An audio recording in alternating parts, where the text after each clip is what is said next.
So next question, if fx is equal to mod x की power 3 then show that f double dash exists for all real x and find it. अब देखो students, ये जो question है ये थोड़ा सा थ्योरेटिकल है और मैंने वैसे आपको बताया भी था कि 16 के बाद जितने भी हम क्वेश्चंस करने वाले हैं वो थोड़े से डिफरेंट हैं। तो ठीक है, तो इसलिए इस क्वेश्चन को आपने बहुत ध्यान से समझना है। अब देखो सबसे पहले फंक्शन की बात करते हैं। मॉड में कोई फंक्शन है उसकी पावर 3 है। अब हमें शो क्या करना है, देखो डबल डेरिवेटिव निकालना बहुत इजी है हमारे लिए, मैं डबल डेरिवेटिव की फाइंड कर सकता हूँ, बट इसको हमें ये भी प्रूव करवाना है कि ये एग्जिस्ट करेगा फॉर ऑल रियल एक्स, मतलब एक्स की सभी रियल वैल्यूज़ के लिए ये derivative double derivative actually exist करेगा। अब इसका मतलब क्या है, आपको याद होगा 17th क्वेश्चन में भी, देखो 17th क्वेश्चन का जो आंसर है ना उसका ये था आंसर, सीकेंड क्यूब टी अपॉन 80। अब इसको मैं क्या बोलता हूँ, एडिशनल इन्फॉर्मेशन आपको याद होगा, मैंने आपको बताया था कि एनसीईआरटी में ये लिखा गया है।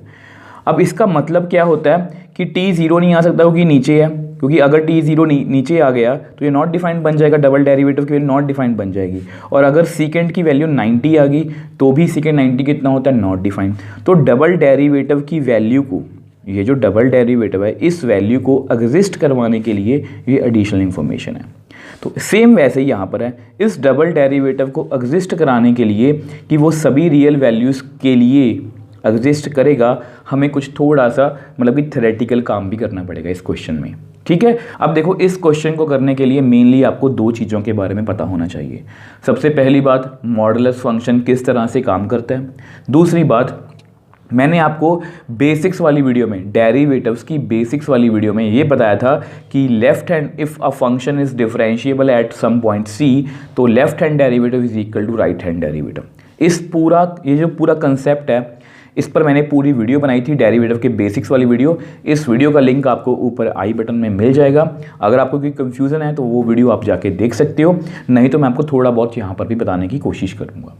तो सबसे पहले देखो मॉडुलस फंक्शन से स्टार्ट करते हैं। अब देखो मॉडुलस फंक्शन होता क्या है, देखो आपको पता होना चाहिए कि मॉडुलस फंक्शन काम कैसे करता है।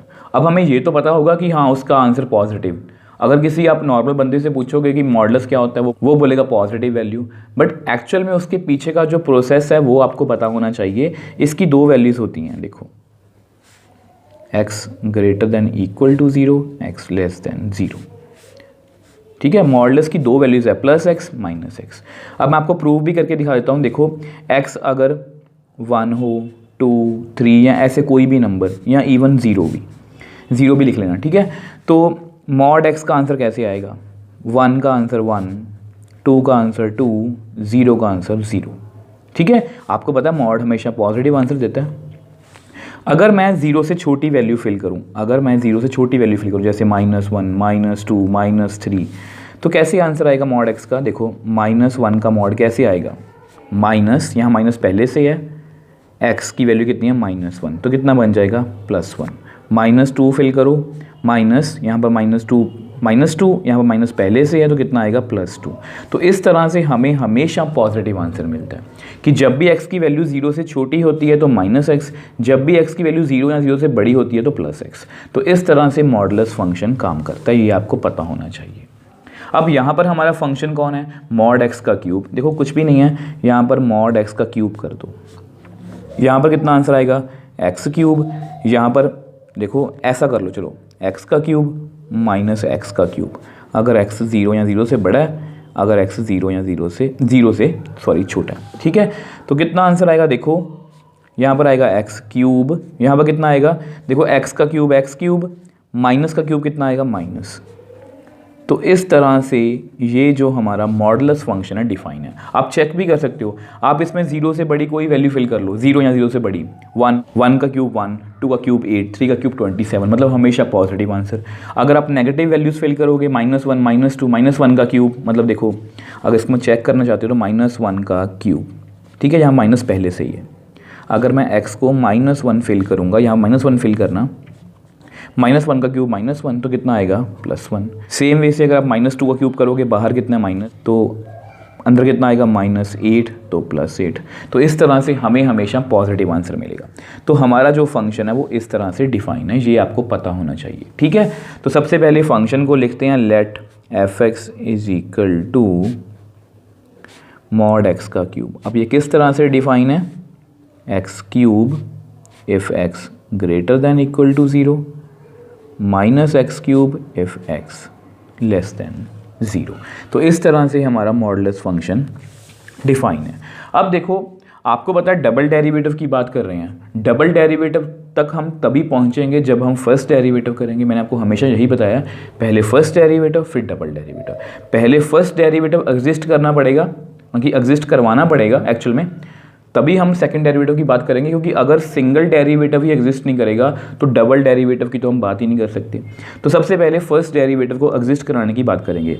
अब देखो मेनली हमारे पास यहाँ पर 3 पॉइंट्स हैं। अब वो 3 पॉइंट्स कौन से हैं? अब देखो मेनली हमारे पास 3 पॉइंट्स हैं, जैसे कि मैंने आपको बताया।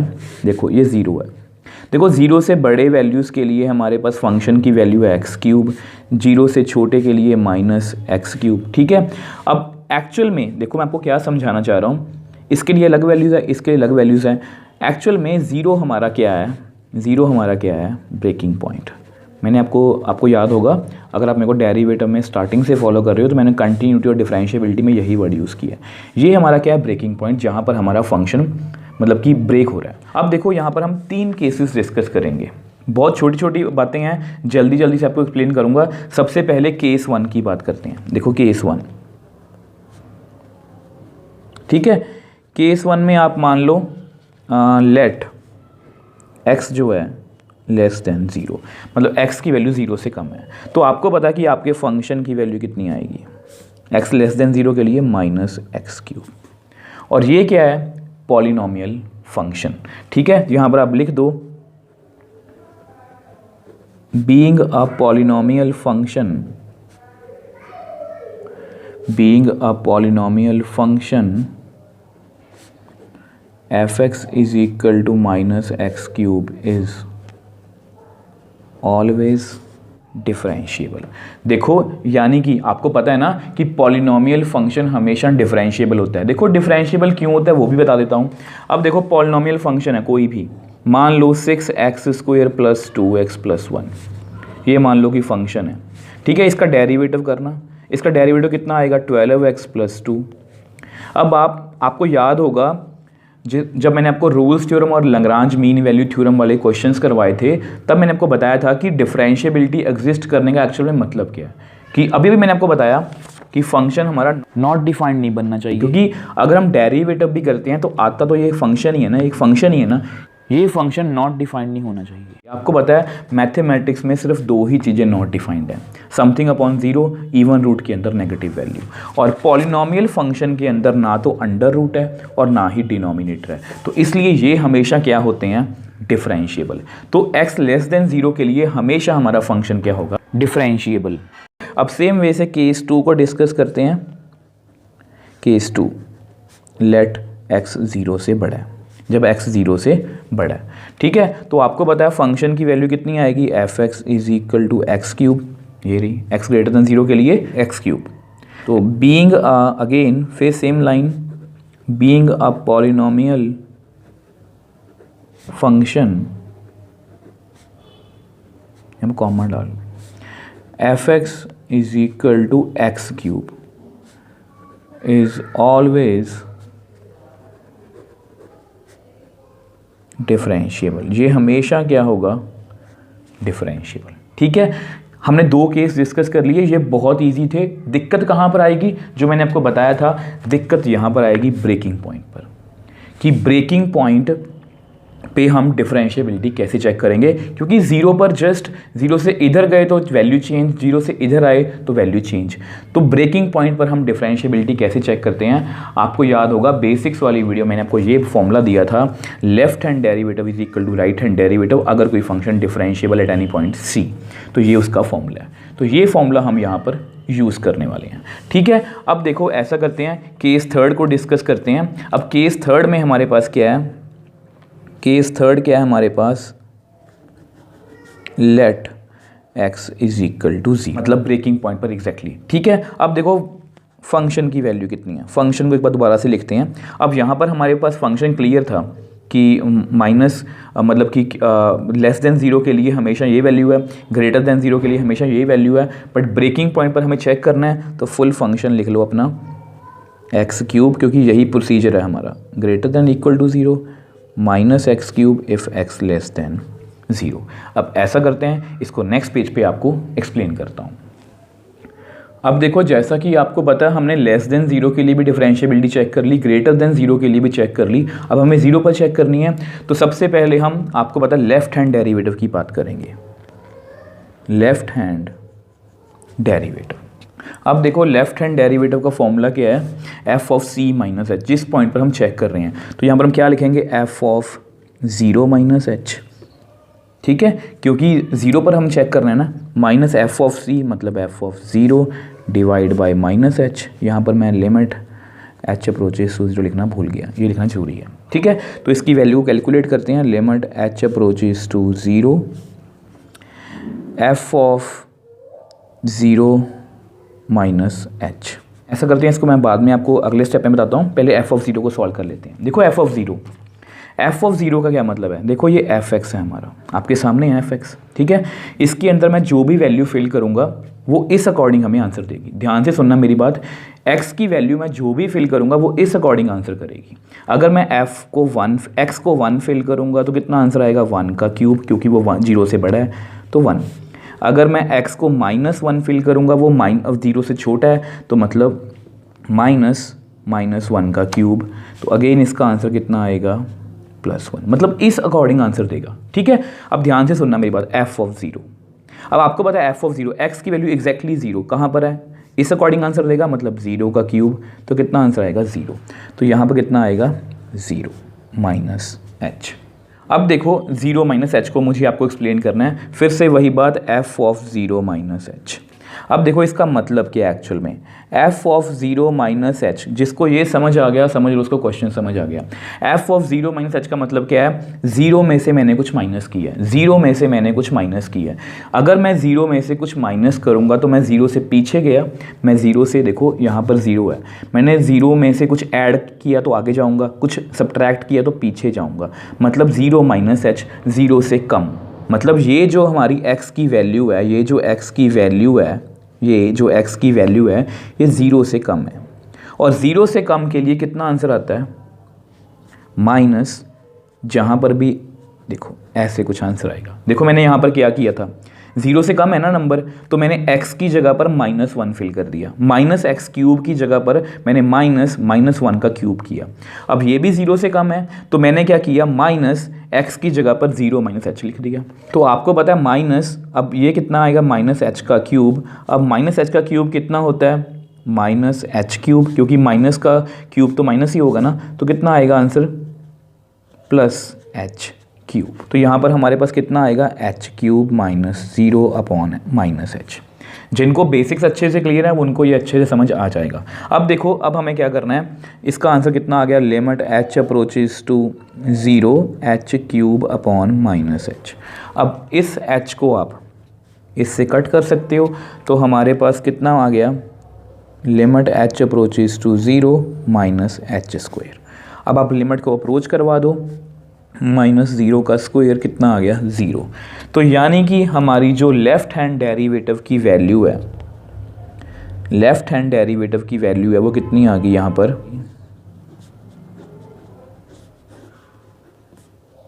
0, ठीक है। अब देखना, सेम वे से हम राइट हैंड डेरिवेटिव की बात करते हैं। अब देखो राइट हैंड डेरिवेटिव, मैं यहाँ पर लिख देता हूँ राइट हैंड डेरिवेटिव।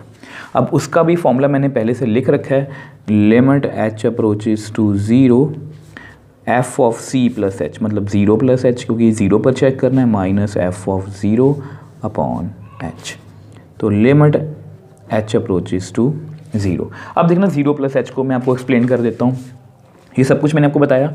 अब 0 प्लस एच का क्या मतलब है कि 0 मैंने कुछ ऐड किया तो मैं आगे गया, 0 में मैंने कुछ ऐड किया तो मैं आगे गया, मतलब 0 से आगे गया। अगर x की वैल्यू 0 से ज़्यादा है तो हमारा जो फंक्शन है वो इस तरह से आंसर करेगा, x ग्रेटर देन 0 के लिए x क्यूब। तो यहाँ पर कितना आएगा, जहाँ पर भी x है वहाँ पर 0 प्लस एच क्यूब लिख दो। आपको पता है ना कि जो भी f के अंदर होता है वो मैं x की जगह पर लिखता हूँ, 1 है तो 1 क्यूब, -1 है तो इस अकॉर्डिंग -1 का क्यूब, मतलब x की जगह पर मैं अंदर वाली वैल्यू फिल करता हूँ। तो x की जगह पर ये देखो 0+h हमें क्या बताता है कि हमें कौन सी मतलब कि फंक्शन के पास जाना है। ये हमें ये बता रहा है कि हमें ऊपर वाले फंक्शन के पास जाना है। अब जैसे हमने ये बताया, हमें पता लगा कि हमें ऊपर वाले फंक्शन के पास जाना है, तो मैंने x की जगह पर 0+h³ फिल कर दिया। तो ठीक है, तो यहाँ पर इसका आंसर कितना आ गया h³। तो यहाँ पर कितना आएगा h³ माइनस, अब f(0) का मैंने आपको पहले ही बता दिया कि 0 का क्यूब मतलब 0, क्योंकि इज इक्वल टू 0 के लिए 0 का क्यूब। ठीक है, तो यहाँ पर कितना आएगा 0। अब थोड़ा सा इसको सॉल्व कर लेते हैं, तो कितना आएगा limit h approaches to 0 h³/h। अब आपको पता है कि आप h को h³ से कट कर सकते हो, तो विच एम्प्लाइज हमारे पास कितना आ गया लिमिट h अप्रोचेस टू 0, यहाँ पर h²। अब 0 अप्रोच करवा दो, 0 का स्क्वायर इज इक्वल टू 0। तो देयरफॉर राइट हैंड डेरिवेटिव मतलब limit h approaches to 0 f(0+h minus f(0) divide by h। ये फॉर्मूला है ना राइट हैंड डेरिवेटिव का, कितना आंसर आ गया 0। और क्लियरली यहाँ पर लेफ्ट हैंड डेरिवेटिव और राइट हैंड डेरिवेटिव की वैल्यू क्या आ गई, इक्वल। मैंने आपको करके दिखा दिया। ठीक है, अब देखो अगर लेफ्ट हैंड डेरिवेटिव और राइट हैंड डेरिवेटिव इक्वल हैं, अगर लेफ्ट हैंड डेरिवेटिव और राइट हैंड डेरिवेटिव इक्वल हैं, then function is differentiable at any point c, then therefore f(x) is differentiable at x is equal to 0। अब देखो हमने 3 case discuss किए, less than 0 के लिए भी हमारा फंक्शन डिफरेंशिएबल है। केस 2 में हमने क्या डिस्कस किया, ग्रेटर देन 0 के लिए भी हमारा जो फंक्शन है वो डिफरेंशिएबल है। अब लास्ट केस जिस पर हमारा मतलब कि फंक्शन ब्रेक कर रहा था, मतलब breaking point x is equal to 0, उस पर भी मैंने लेफ्ट हैंड डेरिवेटिव और राइट हैंड डेरिवेटिव की हेल्प से चेक किया, तो हमारा फंक्शन क्या आया डिफरेंशिएबल। मतलब हमारा जो फंक्शन है f(x) is equal to mod x का क्यूब, वो ऑल रियल नंबर्स पर, देखो ग्रेटर देन 0 के लिए भी मैंने चेक कर लिया, देखो ये नंबर लाइन है ना, इससे छोटे सभी नंबर्स के लिए डिफरेंशिएबल है, इससे बड़े सभी नंबर्स के लिए डिफरेंशिएबल है, 0 पर भी डिफरेंशिएबल है। मतलब हमारा जो फंक्शन है वो सभी जगह पर क्या है, सभी रियल नंबर्स के लिए क्या है डिफरेंशिएबल। अब क्योंकि ये एक डेरिवेटिव हमने चेक किया, मतलब सिंगल डेरिवेटिव, मतलब कि हमारा जो फंक्शन है f'(x), हम यहाँ बोल सकते हैं कि f'(x) जो है वो एग्जिस्ट कर रहा है, बट हमें f'' की बात करनी है, f'' की बात करनी है। अब ऐसा करते हैं, उसको नेक्स्ट पेज पे आपको एक्सप्लेन करता हूँ। अब देखो आपके पास ये आपका फंक्शन था, ठीक है। अब मैंने वही सब चीज़ें दोबारा लिखी हैं कि फंक्शन हमारा डिफरेंशिएबल है लेस देन 0 के लिए भी, ग्रेटर देन 0 के लिए भी और एग्जैक्टली 0 पर भी। दैट मीन्स हम बोल सकते हैं कि f' exist for all real x, मतलब 0 से छोटे सभी नंबर्स के लिए एग्जिस्ट कर रहा है, 0 से बड़े सभी नंबर्स के लिए एग्जिस्ट कर रहा है और 0 पर भी एग्जिस्ट कर रहा है। मतलब हमारा f'(x) एग्जिस्ट करेगा फॉर ऑल रियल, कोई भी रियल वैल्यू के लिए, ठीक है। तो लिख देते हैं विच एम्प्लाइज f'(x) कितना आएगा, देखो इसका डेरिवेटिव आपको पता ही है 3x², इसका डेरिवेटिव -3x², ठीक है। तो हमने f' मतलब जो है वो एग्जिस्ट करता है, ये हमने पता कर लिया, हमने प्रूव कर दिया और उसको फाइंड भी कर लिया। अब देखो क्वेश्चन में हमें क्या पूछा गया है, f''। अब अगर आपको इतना क्वेश्चन समझ आ गया ना, तो इसके बाद वाला जो पोर्शन है वो बहुत ईजी है, क्योंकि आपको याद होगा मैंने जब भी आपको डबल डेरिवेटिव करवाया, तो मान लो y is equal to sine x है और क्वेश्चन आए फाइंड d²y/dx², ठीक है। तो सबसे पहले मैं सिंगल डेरिवेटिव करूँगा, साइन का डेरिवेटिव cos x, एंगल का डेरिवेटिव 1 ही आएगा, ठीक है, cos x। अब एक बार और डेरिवेटिव करेंगे तो कितना आएगा, cos का derivative minus sine x, again angle का डेरिवेटिव 1 ही आएगा। तो मतलब मैं कहना क्या चाह रहा हूँ आपको, मैंने आपको हमेशा ये बताया कि डबल डेरिवेटिव सिर्फ आपके माइंड में है कि हम कोई नया टॉपिक पढ़ रहे हैं, एक्चुअल में ये नया टॉपिक नहीं है, सब कुछ भूल जाओ। अगर मैं बोलूँ कि y is equal to cos x, इसका सिंगल डेरिवेटिव फाइंड कर दो, आप बोलोगे सर माइनस साइन x, दोनों सेम ही है ना। मतलब अगर ये क्वेश्चन है उसका मैंने डेरिवेटिव किया, अब मान लो कि ये क्वेश्चन है और इसका मुझे डेरिवेटिव फाइंड करना है। आप डबल डेरिवेटिव का कंसेप्ट माइंड में लाओ ही मत, बस हमें 2 बार डेरिवेटिव करना है। अब सेम वे से मैं आपको क्यों बता रहा हूँ ऐसा, अब देखो ये मान लो जैसे हमारे पास फर्स्ट पार्ट में ये हमारा फंक्शन था ना, अब आप ये समझ लो कि ये आपके पास एक फंक्शन है।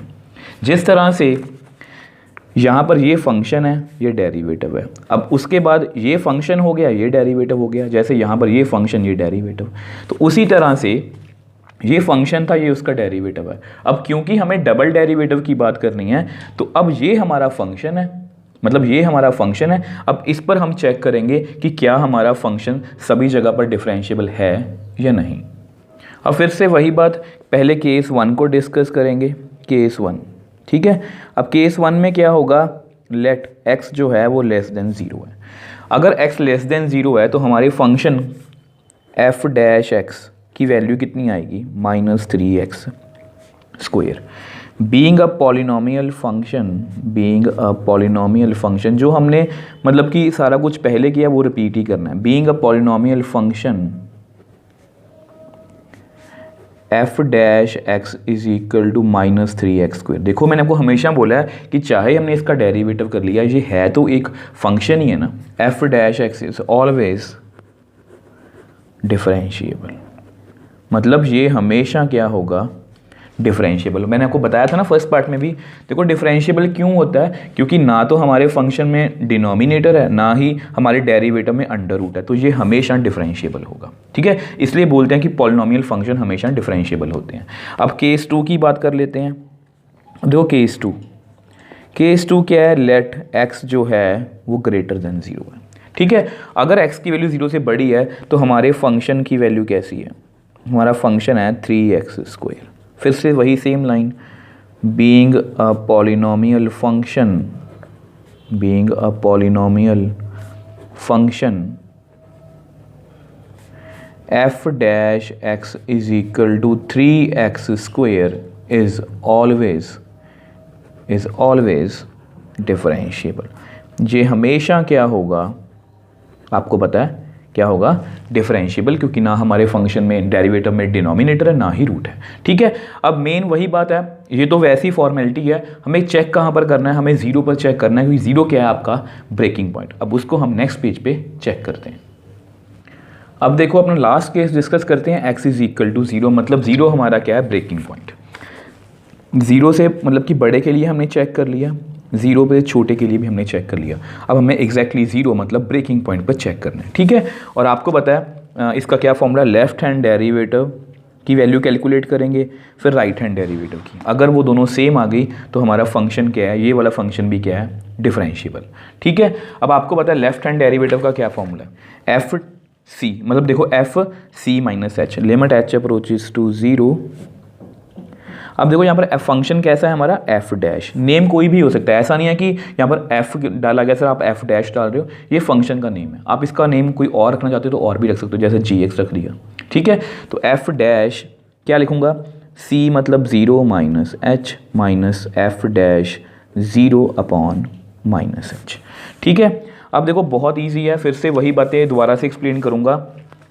अब एफ डैश आपको पता है एफ डैश 0 माइनस एच की पहले बात करते हैं। इसका क्या मतलब है, ये किसको रिप्रेजेंट करता है कि ये 0 से कम है, मतलब एफ डैश के अंदर जो भी वैल्यू है वो 0 से कम है। और जब भी एफ डैश के अंदर जो वैल्यू है वो 0 से कम होती है, एफ डैश के अंदर 0 से वैल्यू जब कम होती है तो वो किस तरह से आंसर देता है, -3x स्क्वायर। तो यहाँ पर कितना आएगा, -3 0 माइनस एच का होल स्क्वायर, इस तरह से आंसर देगा।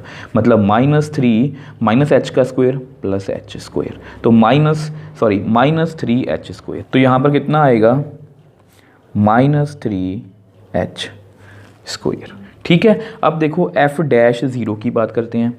अब देखो f डैश 0 मतलब जब भी x की वैल्यू, जब भी f डैश के अंदर जो वैल्यू है वो 0 की इक्वल है, 0 की इक्वल है, तो हमारा फंक्शन किस तरह से आंसर देता है, 3x स्क्वायर, मतलब 3 इंटू 0 का स्क्वायर मतलब 0, तो कितना आएगा, 0 अपॉन माइनस एच।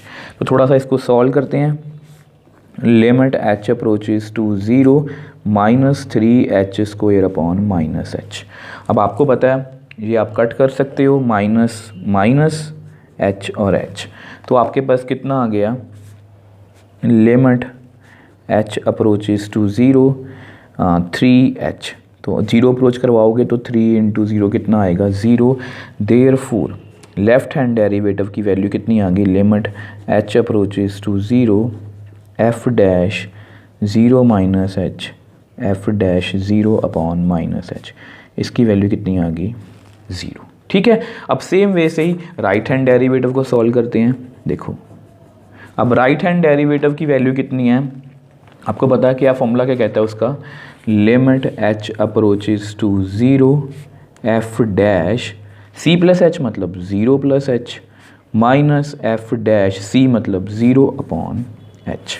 ठीक है, लिमिट एच अप्रोचेस टू 0। अब फिर से सॉल्व कर लेते हैं। मेन समझने वाली बात इसमें यही होती है, 0 प्लस एच किसको रिप्रेजेंट करता है, 0 प्लस एच रिप्रेजेंट करता है 0 से ज़्यादा। और जब भी फंक्शन की वैल्यू 0 से ज़्यादा होती है, मतलब एक्स की वैल्यू 0 से ज़्यादा होती है, तो एफ डैश एक्स हमें इस तरह से आंसर देता है 3x², मतलब 3x की जगह पर 0 प्लस एच का होल स्क्वायर, तो 3h स्क्वायर। तो यहाँ कितना आएगा 3h square minus f dash 0, आपको पता है कितना आएगा 0। इसको दोबारा से कैलकुलेट नहीं करेंगे, तो आगे सॉल्व करते हैं। Limit h approaches to 0 3h square upon h। ठीक है, अब आपको पता है कि फिर से हम इसको कट कर सकते हैं, कट हो गया तो कितना आ गया हमारे पास, limit h approaches to 0 3h, तो कितना आंसर आ गया 3 इंटू 0 दैट मीन्स 0। देयरफॉर जो राइट हैंड डेरिवेटिव है हमारा f dash 0 plus h minus f dash 0 upon h, इसका आंसर भी कितना आ गया 0। तो अब मैं लिख सकता हूँ, आपके सामने है left hand derivative is equal to right hand derivative. और अगर ये हो गया, अगर ये हो गया तो मैं बोल सकता हूँ देयरफॉर एफ डैश एक्स, ये जो फंक्शन है is differentiable at x is equal to 0। अब देखो फिर से वही बात जो मैंने आपको बातें लास्ट पेज पे बताई थी, यहाँ पर भी बताने वाला हूँ।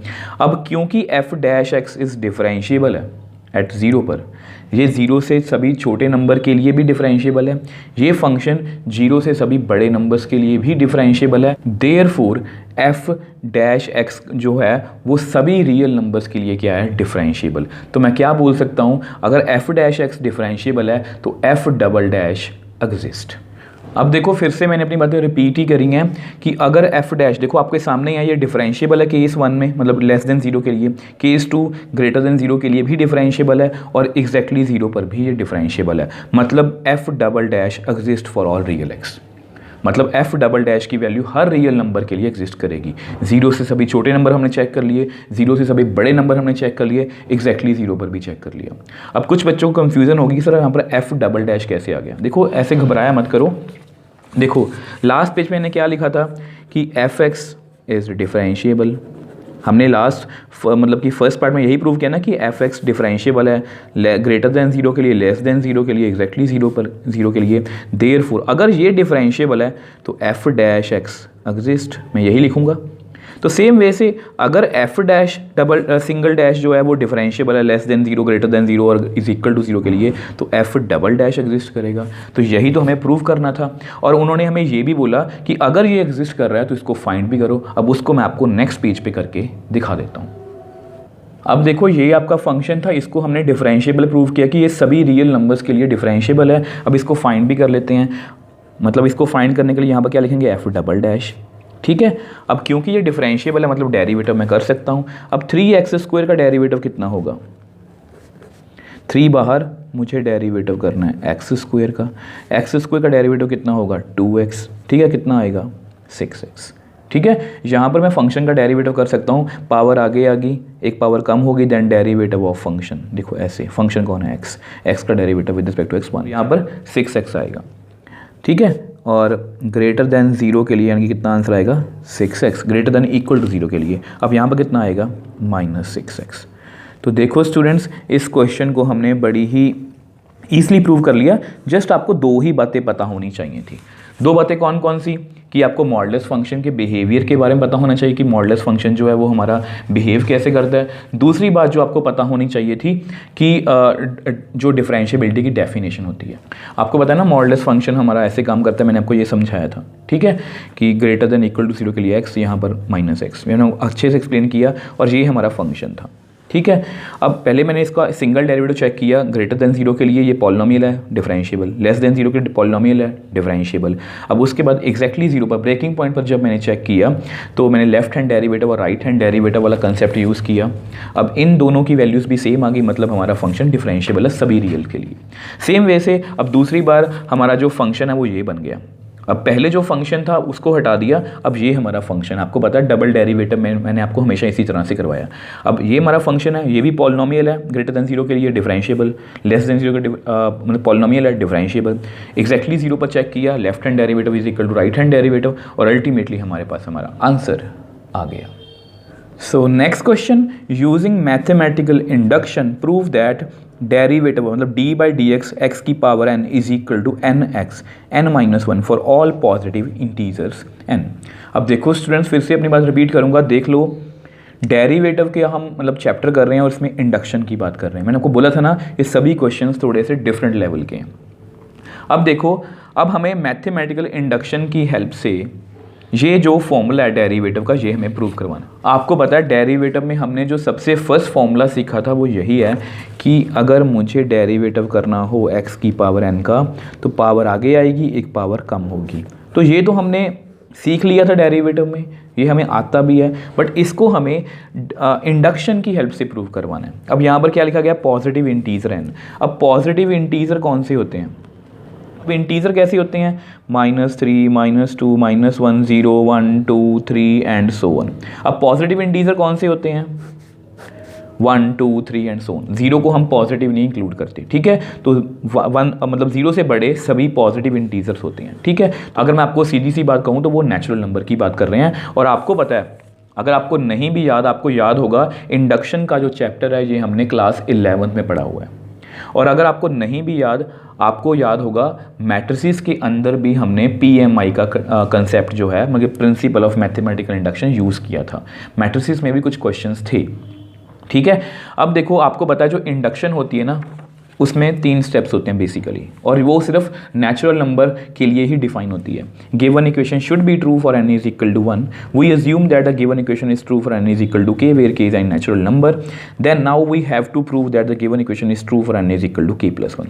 अगर ये तीनों स्टेप्स ट्रू हो जाते हैं हमारे, then by PMI the given equation is true for all natural number. मतलब ये हमारा सारा मतलब कि मैपिंग होने वाली है क्वेश्चन की, तो मैंने को पहले ही बता दी, ठीक है। अब देखो, सबसे पहले ऐसा करते हैं, सबसे पहले ना ऐसा करते हैं, इसका नेम रख लेते हैं लेट px। वैसे ही इंडक्शन में इसको वैसे ही लिखते हैं, सॉरी यहाँ पर pn लिखो आप, ठीक है, pn।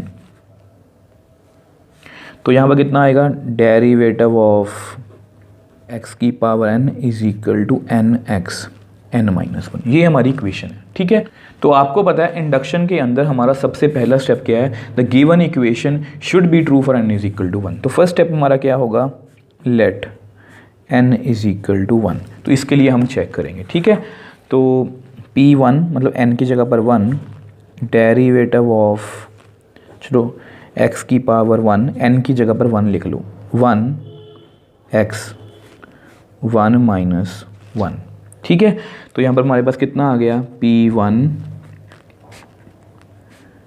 यहाँ पर कितना रह गया, x dx upon dx is equal to 1 x की power 0, which implies p1 dx by dx is equal to 1 x की पावर 0। किसी नंबर वाली 0 कितनी होती है, 1। अब देखो, आपको पता है कि dx बाई dx 1 मतलब x इज changing with respect to x, इसको ऐसे पढ़ लो, या dx बाई dx कितना होगा 1, और ये भी कितना है 1। तो हम यहाँ पर क्या लिखेंगे, विच इज़ ट्रू, और ये हमें ट्रू ही चाहिए क्योंकि फर्स्ट स्टेप हमारा ट्रू होना चाहिए, विच इज़ ट्रू, ठीक है। अब ये हमारा स्टेप जो ट्रू हो चुका है। अब देखो सेकंड स्टेप क्या कहता है, सेकंड स्टेप होने के, फर्स्ट स्टेप होने के बाद second step, we assume that, second step we assume that given result या equation is true for n is equal to k, where जो k है वो कोई भी नेचुरल नंबर हो सकता है, ठीक है। ये आपको पता होना चाहिए कि ये इंडक्शन का प्रोसेस है, ठीक। अब देखो, गिवन इक्वेशन हमने अज्यूम कर ली कि ट्रू है, दैट मीन्स विच एम्प्लाइज अगर मैं डेरिवेटिव करूं, n की जगह पर क्या लिखोगे आप, k, n की जगह पर आप क्या लिखोगे, k, n की जगह पर k। तो ये हमारी फर्स्ट इक्वेशन बन गई और इसको हमें हमेशा यूज़ करना होता है। अगर आपने मैट्रिसेस वाले क्वेश्चंस किए हैं, आपको पता है हम ऐसा ही करते हैं, ठीक है। अब हम क्या करेंगे, अब हमारा थर्ड स्टेप, सेकंड स्टेप होने के बाद हमारा third step, now we have to prove that the given equation is true for n is equal to k plus 1।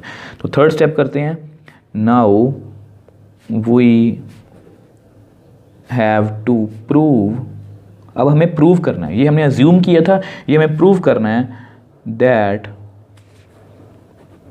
Given equation is true for n is equal to k plus 1, ठीक है। अब ऐसा करते हैं, इसको next page पे आपको explain करता हूं। अब देखो थर्ड स्टेप में क्या था कि हमें रिजल्ट को k प्लस 1 के लिए प्रूव करना है। तो मैंने यहाँ पर लिख के रख लिया कि एक्चुअल में हमें प्रूव क्या करना है। मैंने आपको इंडक्शन के क्वेश्चन हमेशा इसी तरह से करवाए हैं ताकि आपको पता लग सके कि हमें कहाँ तक जाना है। तो ठीक है, n की जगह पर मैंने k प्लस 1 लिख लिया, n की जगह पर k प्लस 1, n की जगह पर k प्लस 1। अब इसको थोड़ा सा और मोल्ड कर लो ताकि आपको पता लगे कि एग्जैक्टली हमें कहाँ तक जाना है, ठीक है। आपको पता है 1 प्लस 1 माइनस 1 कैंसिल आउट हो जाएंगे, तो हमें बेसिकली यहाँ तक पहुँचना है, ठीक है। वैसे तो ये रिजल्ट हमें पता ही है डेरिवेटिव में ऐसा होता है, बट क्योंकि हमें इसको इंडक्शन की हेल्प से करना है तो हमें इसमें ज़्यादा डेरिवेटिव को यूज़ नहीं कर सकते। तो लेफ्ट हैंड साइड हम हमेशा इसी तरह से करते हैं कि पहले लेफ्ट हैंड साइड उठा लो इसकी, ठीक है। अगर आप मेरे से मैट्रिसेस चैप्टर को पढ़े हो तो आपको पता है हमने सभी क्वेश्चन ऐसे किए हैं। तो लेफ्ट हैंड साइड हमारी क्या कहती है, ये, ठीक है। अब इसका मैं डायरेक्टली डेरिवेटिव तो नहीं कर सकता, तो मैं क्या करूँगा, हाँ इसको ब्रेक जरूर कर सकता हूँ। आपको पता है इसको मैं ऐसे लिख सकता हूँ x की पावर k इंटू एक्स, क्योंकि देखो अगर बेस सेम हो तो पावर्स क्या हो जाती हैं, ऐड। इसको मैं ऐसे लिखता हूँ बेस सेम पावर्स ऐड, तो इसको मैंने ब्रेक करके लिख लिया। अब ब्रेक क्यों की है, क्योंकि उसके पीछे एक रीज़न है, क्योंकि मुझे 1 को यूज़ करना है, ठीक है। अब देखो यहाँ पर मुझे इसका डेरिवेटिव करना है ना, तो प्रोडक्ट रूल देखो ये मैं यहाँ पर प्रोडक्ट रूल क्यों लगा रहा हूँ, वैसे डेरिवेटिव को हमें यूज़ नहीं करना इसमें, क्योंकि हमें ये प्रूव करवाना है ये रिजल्ट को, तो डेरिवेटिव को हम यूज़ नहीं कर सकते। आप ये मान के चलो कि आपको डेरिवेटिव नहीं आता, ठीक है। अब देखो जो डेरिवेटिव, ये जो डी बाई डी एक्स है, ये डिस्ट्रीब्यूट कैसे होती है। एक्चुअल में प्रोडक्ट रूल का मतलब क्या होता है कि डेरिवेटिव डिस्ट्रीब्यूट कैसे होता है। क्वोशिएंट डिवाइड में डेरिवेटिव डिस्ट्रीब्यूट कैसे होता है, प्रोडक्ट में डेरिवेटिव जो है वो कैसे यूज़ होता है, मतलब कैसे डिस्ट्रीब्यूट होता है। तो first function as it is d by d x x का, plus x as it is d by d x किसका, एक्स की पावर के का। देखो मैं आपको बार बार बोल रहा हूँ कि हमें डेरिवेटिव नहीं आता। इस क्वेश्चन में ये मान के चलो कि हमें डेरिवेटिव नहीं आता, तो हम डेरिवेटिव को सीख रहे हैं इंडक्शन की हेल्प से, कि अगर इस फॉर्मूले को, डेरिवेटिव के इस फॉर्मूले को हमें इंडक्शन से प्रूव करवाना है। तो मैंने जस्ट डिस्ट्रीब्यूट किया, डेरिवेटिव नहीं किया। अगर मुझे डेरिवेटिव करना होता तो मैं इसका डायरेक्टली डेरिवेटिव कर देता, ठीक है। तो अब देखो आगे चलते हैं, एक्स की पावर के एज इट इज़, अब ये क्या है, इसको ऐसे लिख लो d x by d x, ठीक है, प्लस एक्स। अब x की पावर k का derivative d by d x, x की पावर k। अब इसका जो रिजल्ट है वो हमने 1 में यूज़ किया था, इसका आंसर कितना है, k x की पावर k माइनस 1। यहाँ पर मेंशन कर देता हूँ यूजिंग 1 में क्या था, आप चाहे लास्ट पेज पे जाके चेक कर सकते हो कि x की पावर k, इसका हमने रिजल्ट ट्रू माना था, ठीक है। तो ये मैंने यहाँ पर यूज़ किया, और इंडक्शन में हम हमेशा 1 को यूज़ करते हैं, ठीक है। अब फिर से आगे चलते हैं। अब देखो x की power k, x D x by d x कितना आएगा, 1। मैं कहीं पर भी डेरिवेटिव नहीं कर रहा, मैं आपको बार बार बोल रहा हूँ, k एक्स k माइनस 1, ठीक है। तो जो हमारे हाथ में हम वो करते हैं, x की पावर k। अब x की पावर k माइनस 1 और x की पावर k, सॉरी 1, ठीक है। x की पावर k माइनस 1 है, तो इसको इकट्ठा लिख देता हूँ, k बाहर, x इंटू एक्स की पावर k माइनस 1, ऐसा कुछ है। तो बेस सेम पावर्स ऐड होंगी, k माइनस 1 प्लस 1, x की power k plus k, x की पावर k माइनस 1 प्लस 1। अब आपको पता है -1 प्लस 1 कैंसिल, तो हमारे पास कितना आ गया, x की power k plus k, x की पावर k। तो यहाँ से आप x की पावर k, देखो x की पावर k को कॉमन ले लो, ठीक है। तो अगर x की पावर k को कॉमन लोगे तो अंदर कितना आएगा, यहाँ पर 1 रह जाएगा, ये बाहर तो यहाँ पर k। ठीक है, तो विच एम्प्लाइज, देखो यहाँ से मैंने अपना क्वेश्चन स्टार्ट किया था x की पावर k+1, तो इसको मैं कहाँ तक पहुँच गया, इसको पहले लिख लो k+1, x की पावर k को बाद में। तो यही तो हमें प्रूव करना था। देख लो ये रही आपकी राइट हैंड साइड, यहाँ पर मैं लिख भी देता हूँ कि ये आपकी क्या है, राइट हैंड साइड। तो मैं लेफ़्ट हैंड साइड से शुरू हुआ था और ये किसके इक्वल आ गई, राइट हैंड साइड के। तो अगर ये तीनों स्टेप्स हमारे ट्रू हो जाते हैं, अगर ये तीनों स्टेप्स हमारे ट्रू हो जाते हैं, देन बाय PMI मतलब principle of mathematical induction, given result is true for, यहाँ पर ऑल नेचुरल नंबर है, हमें क्वेश्चन में बोला गया positive, for positive integers n, मतलब ये जो रिज़ल्ट है डेरिवेटिव का, ये मैंने इंडक्शन की हेल्प से प्रूव कर दिया। ठीक है, देखो हमारा क्वेश्चन यहाँ से स्टार्ट था, n को 1 लिया, तो यहाँ पर कितना आया, x की पावर 1 - 1 मतलब 0, मतलब 1 की x की पावर 0 कितनी होगी, 1, यहाँ पर भी 1 आया, तो विच इज़ ट्रू। पहला स्टेप ट्रू हो गया। सेकंड स्टेप मतलब मैंने सेकंड स्टेप में क्या किया कि मैंने n = k के लिए ट्रू मान लिया। ठीक है, अब उसके बाद k+1 के लिए मैंने प्रूव करना था, मुझे ये प्रूव करना था। लेफ्ट हैंड साइड से मैं स्टार्ट हुआ, मैंने डेरिवेटिव नहीं किया, मैंने जस्ट डिस्ट्रीब्यूट किया, उसको सॉल्व करता गया, 1 को यूज़ किया और अल्टीमेटली हमारे पास हमारा आंसर आ गया। और इसको हम जनरली में बोल सकते हैं कि ये सभी के लिए ट्रू है। देखो इंडक्शन का जो रिजल्ट होता है, अब मैं सभी जगह पर देखो ये सभी पॉजिटिव, मतलब मान के चलो ये सभी नेचुरल नंबर्स के लिए ट्रू है, ये 1 के लिए भी ट्रू है, 2 के लिए भी ट्रू है, ये प्रूव करना है ना हमें। तो हम कितने नेचुरल नंबर चेक कर सकते हैं, अब नेचुरल नंबर तो कभी ख़त्म ही नहीं होंगे। तो इस तरह की प्रॉब्लम को टैकल करने के लिए ही इंडक्शन बनी है।